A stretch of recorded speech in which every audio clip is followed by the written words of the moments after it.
tonight's election forum for the Colorado State House. My name is Steve Henson. I'm the managing editor at the Pueblo Chieftain newspaper, which is one of the sponsors of tonight's events, along with Action 22, the 2020 Commission's Government Task Force, Pueblo Community College's Center for New Media, and Pueblo Memorial Hall. A few words about the format. Each candidate will have 2 minutes. We were fading in and out a little bit. Each candidate will have 2 minutes to introduce herself to you, to explain why she is seeking your vote. And then we will have a series of questions and answers. And after that, then they'll have closing remarks. All of the questions that have been, will be answered or posed tonight have been submitted by readers of the Chieftain. We do not take questions from the audience because we don't want the candidates to be ambushed. If you've been with us the last couple of nights, you've seen that the events have been lively. And so we want to give the candidates every opportunity to have a chance to express their thoughts. In that regard, feel free to clap and cheer and whatever for your candidate, the person you're supporting, but please show respect for the other person as well. Because the purpose of the forum, this isn't a political rally, it's a forum, and we want to hear their ideas. Okay, thanks for that. We flipped a coin, and Lucretia won the coin toss, and she opted to close the event tonight. So we will have opening remarks from Clarice Navarro. Good evening, and thank you everyone who has taken the time to be here this evening. The Pueblo Chieftain has a proud tradition of putting this forum together, and it's part of running for Pueblo County office. And I'm so very proud to be part of it once again. I would like to take a moment to reflect on the date, September 11th. And I would like to thank all those who have served or who are serving our great nation. Yes. Thank you.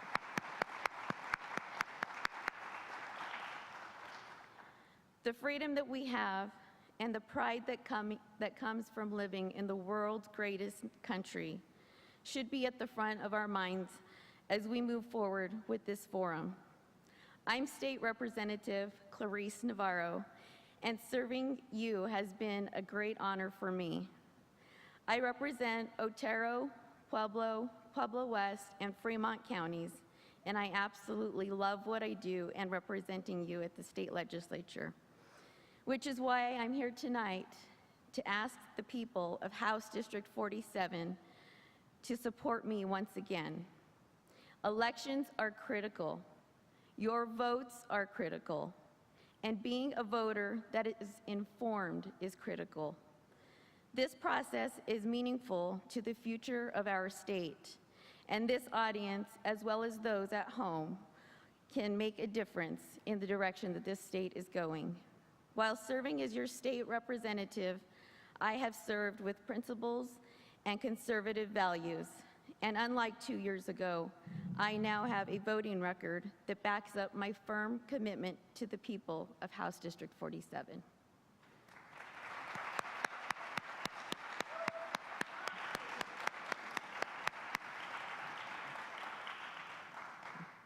We'll now have opening remarks from Lucretia Robinson. Thank you. Thank you for coming. I hope you can hear me. You know, I have to say this. When I was little, my mom used to always say, someday, Lucretia, you're going to make it to Carnegie Hall. So guess what? This is Carnegie Hall for me, and here I am. I am Lucretia Robinson, and I have lived in Pueblo all my life. I have witnessed and experienced working families and single parents raising their children. And we've been through a lot here in Pueblo, Colorado, in southern Colorado.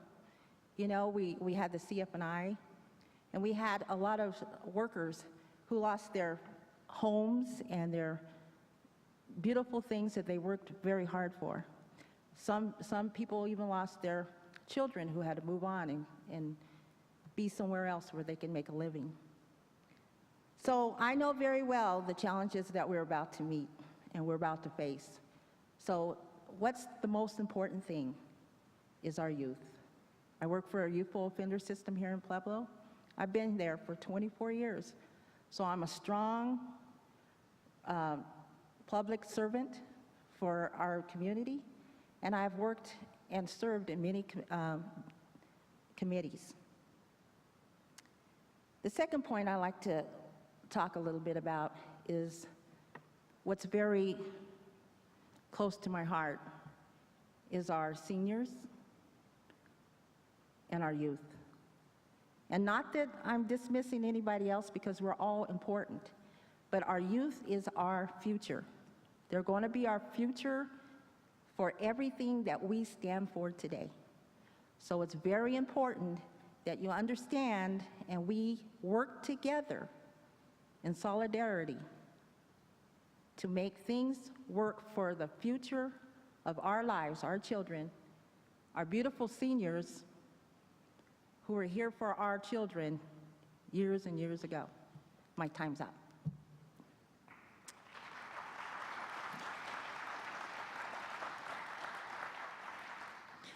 Okay, we'll go to our first question, and Lucretia, you'll answer it first. Okay. Do you think the state's current gun control bills have had an effect on crime? Do you think there should be more or fewer laws regarding gun control? Well, I definitely believe that we have already put a lot of restrictive laws into the gun laws that we have now. And I'm very comfortable with what we stand for and where it's at today. Certainly, we do not want to put guns in the hands of the things that we're dealing with now as far as mental health and, criminals, felons. But right now, I'm very comfortable with what we have in place. Okay. Clarice? Well, as my record does show, I voted against all the gun bills that came across 2 years ago.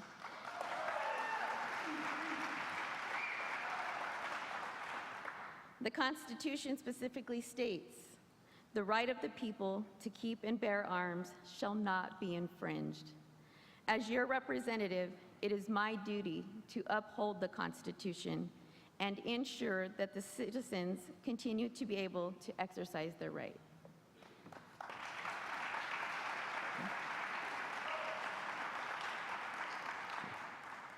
Lucretia, any other thoughts on this topic? Well, I like to say, as a correctional officer, we have policies and procedures that we need to follow. And, people know what their rights are, and they know what their limitations and their boundaries are. And so as a correctional officer, I have to go out and I have to qualify. And so, like I said, I think our policies are in place, and I'm very comfortable with their amendment. Okay. Clarice? Again, as your state representative, I will continue to fight against any more gun control that should come down. I feel that we, the people, have the right to bear arms, keep ourselves and our families safe, and I believe that I have done a really good job at doing that and listening to the people and to the voters of House District 47.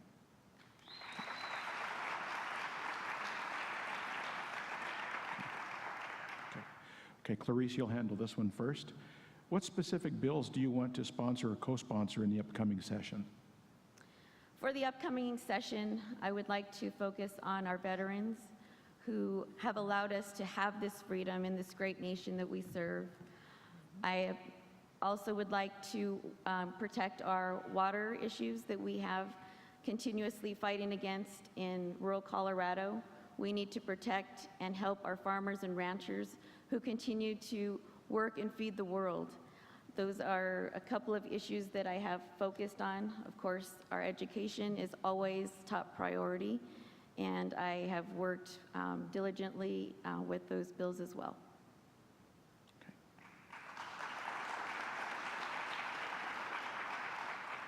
Lucretia? Well, for me, it would be education, and it would be bringing more jobs to Pueblo.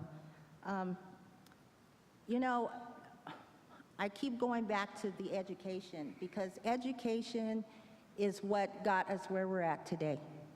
Without the education, without our teachers in our schools and our children having smaller classrooms so they could get that one-on-one, because each child is an individual, and we need to learn to promote our children.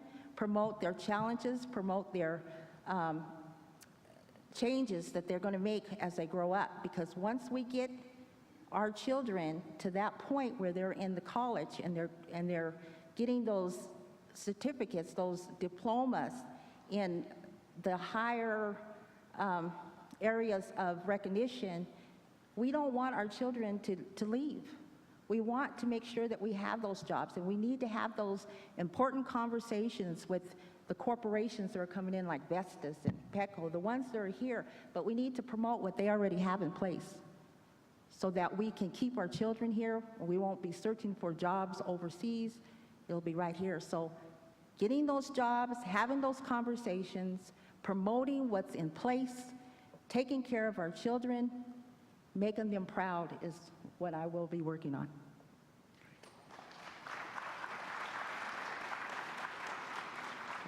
Clarice?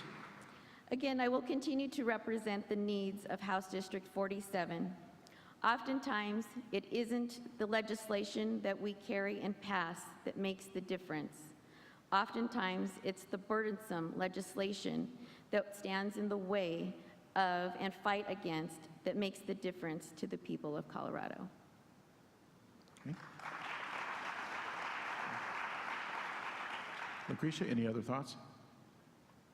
Well, just to piggyback on what Clarice is saying, it is up to the people, because without you, we don't make those decisions, okay? So we need to know, and you need to understand that it's about you. It's not about what we do. We are your voice. You make that decision, and we'll take it there, and we'll make it work. But without that, we have to have you in order to make it work. So I truly believe that things will work out, but they have to be in a way where people understand, we communicate with one another, and we do what we do best, because that is the right thing to do.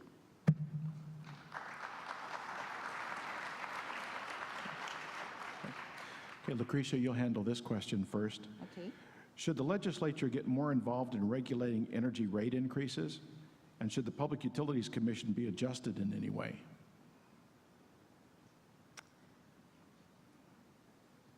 Well, we all need energy, that's for sure, in order to function. That is one of the things that we are heavily talking about down in the southern part of Colorado, down in La Junta area. And, you know, one of the things that I know it's old and we probably forgot about it, but you know, there's a plant there, and it's been closed down for many, many years. But it's not quite in our district, but it affects the people there. And so when we have